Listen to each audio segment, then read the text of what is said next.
আসসালামু আলাইকুম viewers. Chicken স্টফড বান বা চিকেন বান যে খেয়েছে সে জানে যে এর স্বাদটা কতটা ভালো। তো সেই চিকেন স্টফড বান বা চিকেন বান আজকে তোমাদের আমি চুলায় তৈরি করে দেখাবো, একেবারে বেকারির মতো। আর এটা কিন্তু ছোট বড় সকলেই খুব পছন্দ করে। তো প্রথমে আমি এখানে 1.5 কাপ পরিমাণ ময়দা নিয়ে নিয়েছি, আপনারা চাইলে আটাও ব্যবহার করতে পারেন। আর দিয়ে দিচ্ছি 1 টেবিল চামচ চিনি ও স্বাদ মতো লবণ। আর দিয়ে দেব 1 চা চামচ পরিমাণ ইস্ট। এখন এই শুকনো উপকরণগুলোকে আমি একটু ভালোভাবে মিশিয়ে নিচ্ছি। এটাকে মিশিয়ে নেওয়ার পর আমি দিয়ে দেবো এখানে 1 টেবিল চামচ পরিমাণ রেগুলার সয়াবিন তেল। এটা দিয়েও এখন এটাকে ভালোভাবে একটু মিশিয়ে নিচ্ছি। এখন আমি এখানে নিয়ে নিচ্ছি কুসুম গরম দুধ। এখানে কুসুম গরম দুধের পরিবর্তে কিন্তু আপনারা গরম পানিটাও ব্যবহার করতে পারেন, তবে অবশ্যই কুসুম গরম হতে হবে। বেশি গরম হলে কিন্তু ইস্টের কার্যকারিতা নষ্ট হয়ে যায়। এখন অল্প অল্প কুসুম গরম দুধ দিয়ে আমি এখানে সফট একটা ডো তৈরি করে নেব। আর এই ডোটা কিন্তু অবশ্যই সফট হতে হবে। তো দেখতে পাচ্ছেন এটা কিন্তু আমি একটু সময় নিয়ে ভালোভাবে মেখে নিচ্ছি। আর আপনারাও কিন্তু এভাবে করে এটাকে সফট করে এবং একটু সময় নিয়ে মেখে নেবেন। তো আমাদের ডোটা তৈরি হয়ে গিয়েছে। এখন এই ডোটার উপর আমি সামান্য তেল মেখে দিচ্ছি এবং একটা ঢাকনা দিয়ে এটাকে ঢেকে রেখে দেব 2 থেকে 3 ঘন্টা। এটাকে কোনো গরম স্থানে রেখে দিতে হবে। আর এখানে আমি কিছু চিকেন নিয়েছি, এর মধ্যে দিয়ে দিচ্ছি স্বাদ মতো লবণ, 1 চিমটি গোলমরিচ। আর দেখতেই পাচ্ছেন আমি কিন্তু চুলার পাশে আমার সেই ডোটা ঢেকে রেখে দিয়েছি। আপনারাও এভাবে চুলার পাশেই রেখে দিতে পারেন। দিয়ে দিয়েছি 1/2 চা চামচ রসুন বাটা ও 1/2 চা চামচ আদা বাটা। এখন পরিমাণ মতো পানি দিয়ে এটাকে আমরা ভালোভাবে সিদ্ধ করে নেব।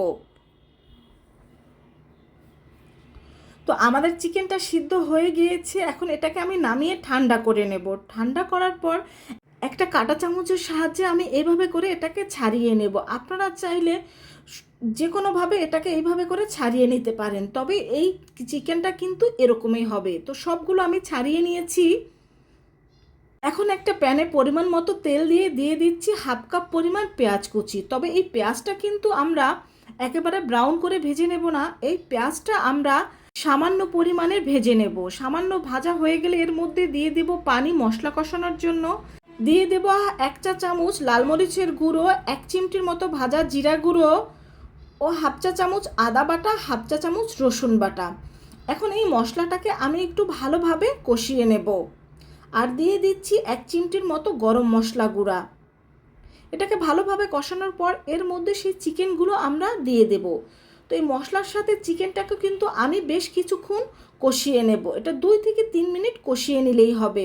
আর এখন আমি দিয়ে দেবো স্বাদ মতো লবণ। এখানে লবণটা একটু দেখে ব্যবহার করবেন, কারণ এখানে কিন্তু চিকেনে আমরা অনেক আগে লবণটা ব্যবহার করেছি। আর এখন আমি দিয়ে দিচ্ছি 1.5 টেবিল চামচ পরিমাণ ময়দা। এই ময়দাটা আমি চিকেনের সাথে একটু ভেজে নেব। চিকেনের সাথে ময়দাটা ভালোভাবে ভেজে নেওয়ার পরে এর মধ্যে আমি দিয়ে দেব 1/2 কাপ পরিমাণ লিকুইড দুধ। এই দুধ আর ময়দা দেওয়ার কারণে কিন্তু এই চিকেনটা অনেক ক্রিমি হবে, তা আপনারা দেখলেই বুঝতে পারবেন। তো এখন এর মধ্যে দিয়ে দেব আমি 1/2 চা চামচ লেবুর রস।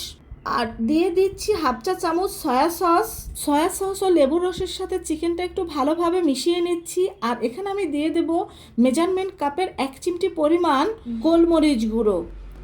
আর এখানে আমি দিয়ে দেব 2 টেবিল চামচ পরিমাণ টমেটো সস। এখন এটাকেও আমি এর সাথে ভালোভাবে মিশিয়ে নিচ্ছি। তা আমাদের চিকেনটা কিন্তু একেবারে তৈরি হয়ে গিয়েছে। আর দেখতে পাচ্ছেন এটা কিন্তু অনেকটা ক্রিমি হয়েছে। এখন এটাকে নামিয়ে আমি ঠান্ডা করে নেব। আর এখানে আমি ফিরে আসলাম 2 ঘন্টা পরে। তো দেখুন আমাদের ডোটা কিন্তু ফুলে ডাবল হয়ে গিয়েছে। এখন এটাকে আমি ভালোভাবে মথে নেব, যেন এর মধ্যে যে বাতাসটা রয়েছে সে বাতাসটা যেন ভালোভাবে বের হয়ে যায়। আর এটা কিন্তু আমাদের সময় নিয়ে একটু ভালোভাবে মথে নিতে হবে এবং পারফেক্ট একটা সফট ডো তৈরি করতে হবে। তো আমাদের ডোটা তৈরি হয়ে গিয়েছে। এখন এর থেকে আমি লেচি কেটে নেব। আর এখানে আমি 6টা লেচি কেটে নিয়েছি, তার মানে আমাদের এখানে 6টা স্টাফড বান তৈরি হবে।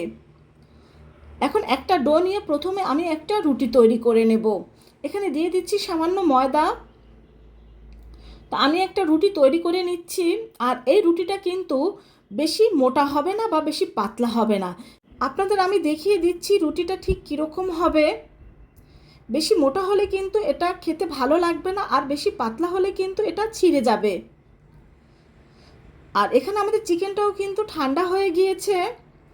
এখন এই চিকেনের পুরটা আমরা এই রুটির উপরে দিয়ে দেব। আপনারা আপনাদের ইচ্ছে মতো এখানে পুরটা ব্যবহার করতে পারেন। তো এটাকে প্রথমে আমি একটা ভাঁজ দিয়ে দিচ্ছি। এখন একটা ছুরির সাহায্যে এটাকে আমরা এরকমভাবে কেটে নেব। তো এটাকে এখন এইভাবে কেটে নেওয়ার পরে এর উপরে আমি একটু সামান্য পানি লাগিয়ে নেব যাতে ভাঁজটা খুলে না যায়। তো দেখতেই পাচ্ছেন এটাকে আমি কিভাবে ভাঁজ দিয়ে নিচ্ছি। আর এখন এটাকে আমি ধরে সম্পূর্ণ এই পাশে এইভাবে করে লাগিয়ে দেব। বাস, তৈরি হয়ে গেল আমাদের একটা স্টাফড বান। তো আরেকটা প্লেটে আমি সামান্য ময়দা ছিটিয়ে এর উপরে এগুলো রেখে দিচ্ছি যাতে লেগে না পড়ে। এরই মধ্যে আমি এই যে সবগুলো তৈরি করে নিয়েছি, দেখতেই পাচ্ছেন। এখন এগুলোকে আমি 10 থেকে 15 মিনিটের জন্য একটা কাপড় দিয়ে ঢেকে রেখে দেব যাতে এগুলো ভালোভাবে ফুলে উঠতে পারে। তো ফিরে আসলাম এখানে আমি 15 মিনিট পরে। তো দেখতেই পাচ্ছেন এটার কিন্তু অনেকটা ফুলে গিয়েছে, তবে বেক করার পরে কিন্তু এটা আরও অনেক বেশি ফুলে যাবে। তো এখানে আমি যেহেতু চুলায় তৈরি করব সেহেতু এখানে আমি 2টা স্টিলের প্লেট নিয়ে নিয়েছি। আর এখানে প্রথমে আমি একটা প্লেটে তেল ব্রাশ করে নিচ্ছি, আর এর মধ্যে আমি 3টা স্টাফড বান দিয়ে দিচ্ছি। তো আরেকটা প্লেট নিয়ে নিচ্ছি, তার মধ্যেও আমি তেলটা ব্রাশ করে নিচ্ছি, এর মধ্যেও আমি 3টা দিয়ে দেব। তবে এই প্লেটটা একটু ছোট হয়ে গিয়েছে, আমরা এটা বেক করার সময় একটার সাথে একটা লেগে গিয়েছিল। আপনারা এর চেয়ে একটু বড় সাইজের প্লেট নেওয়ার চেষ্টা করবেন বা যে কোনো মোল্ড নেওয়ার চেষ্টা করবেন। আর এখানে আমি একটা কুসুম নিয়ে নিয়েছি, কুসুমটা ভালোভাবে ফেটিয়ে নিয়েছি, দেখতেই পেয়েছেন। এখন এই কুসুমটা একটা ব্রাশের সাহায্যে এই স্টাফড চিকেন বানের উপর আমি দিয়ে দেব। এতে এই স্টাফড চিকেন বানের কালারটা কিন্তু অনেক বেশি সুন্দর হবে। তো প্রত্যেকটা স্টাফড চিকেন বানের উপর কিন্তু আমি এটা ভালোভাবে ব্রাশ করে লাগিয়ে দিয়েছি। তো সবগুলোর গায়ে ভালোভাবে লাগানো হয়ে গিয়েছে। এখন চুলায় আমি এখানে একটা সিলভারের হাঁড়ি দিয়ে দিয়েছি, তার মধ্যে একটা স্ট্যান্ড দিয়ে দিয়েছি, আর এর মধ্যে এই একটা স্টাফড চিকেন বানের প্লেট দিয়ে দিলাম। এখন এটাকে ঢেকে দেব, আর এটা তাপ যেন বের হতে না পারে তার জন্য উপরে ভারী একটা কিছু দিয়ে দিলাম। আর এখানে একটা ননস্টিকের কড়াই নিয়ে নিয়েছি, তার মধ্যে একটা স্ট্যান্ড দিয়ে আরেকটা প্লেট এর মধ্যে দিয়ে দিচ্ছি, আর এটাকে আমি ঢেকে দিচ্ছি। আর এটার ঢাকনার যে ছিদ্রটা রয়েছে সেটা টিস্যু দিয়ে বন্ধ করে দেব। এখন এগুলোকে আমি মিনিমাম 30 মিনিট বেক করে নেব। তবে এর চাইতে ছোট বড় হলে কিন্তু সময় কম বেশি লাগতে পারে। তো 10 মিনিট পরে দেখুন এটা ফুলে ডাবল হয়ে গিয়েছে, আর একটার সাথে একটা কিন্তু লেগে গিয়েছে। তো 30 মিনিট পরে ফিরে আসলাম, আর দেখতেই পাচ্ছেন এটা কত সুন্দর পারফেক্টভাবে বেক হয়েছে। আর সিলভারের হাঁড়িটা আপনাদের দেখিয়ে দিচ্ছি, দেখুন এটা কিন্তু একটু বেশি কালার চলে এসেছে। আর যেটা ননস্টিকের কড়াইতে দিয়েছিলাম সেটা একটু কম কালার আসছে, তবে পারফেক্টভাবে হয়েছে। এখন এগুলোকে আমি নামিয়ে নিচ্ছি, আর দেখুন আমাদের চিকেন স্টাফড বান কিন্তু তৈরি। আমি আরেকটা প্লেটে আপনাদের সার্ভ করে দেখিয়ে দিচ্ছি। আর এটাকে আরও দেখতে সুন্দর করার জন্য এর উপরে আমি সামান্য একটু ঘি ব্রাশ করে দেব। ঘি ব্রাশ করার কারণে এটা একটু চকচকে ভাব হয়, দেখতে অনেক বেশি সুন্দর লাগে। তো তৈরি হয়ে গেল আমাদের একেবারে বেকারির মতো চিকেন স্টাফড বান। আর এটা কত সফট ও কত নরম হয়েছে অবশ্যই আপনাদের দেখিয়ে দিচ্ছি আমি। দেখুন, এখন থেকে দোকান থেকে না কিনে এভাবে বাসায় স্বাস্থ্যকরভাবে কিন্তু চিকেন স্টাফড বান তৈরি করে নিতে পারবে। আর এটা কিন্তু ছোট বড় সকলের একটা নাস্তা। ভালো লাগলে বন্ধুদের সাথে শেয়ার করবে। সবাই ভালো থাকবে। খোদা হাফেজ।